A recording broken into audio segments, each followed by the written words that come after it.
6 months from now, those ideas will look ridiculous to you. You'll be grateful you waited.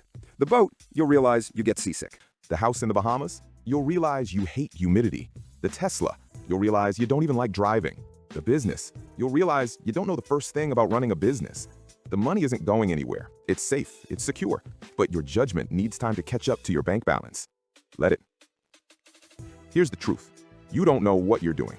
That's not an insult, it's a fact. Most people who suddenly acquire wealth didn't build it. They didn't learn it. They got lucky, and luck doesn't teach you anything about money. It just gives you money. So you educate yourself. You read books, real books, not get-rich-quick garbage. You study compound interest, tax strategy, asset allocation, diversification. You learn the language of wealth, so when someone's trying to con you, you know it. Because here's what happens if you don't. Every charlatan, every smooth-talking financial advisor with a nice suit and a firm handshake, every family member with a sure-thing investment, every stranger who suddenly wants to be your friend, they're all going to come for you. And if you don't know the basics, you won't know when you're being played until it's too late. You need to understand how the wealthy stay wealthy. It's not magic. It's not complicated. It's boring, actually.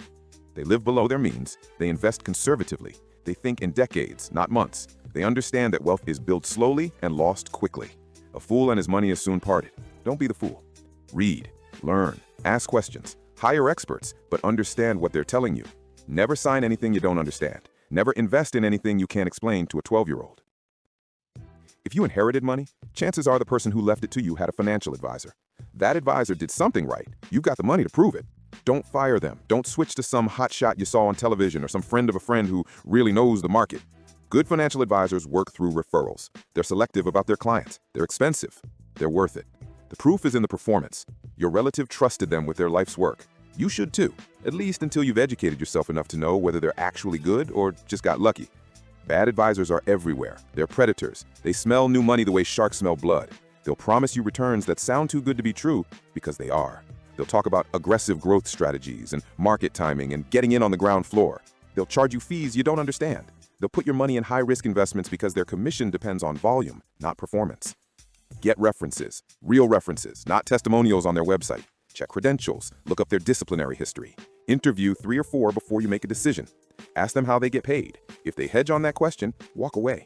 If they promise you the moon, run.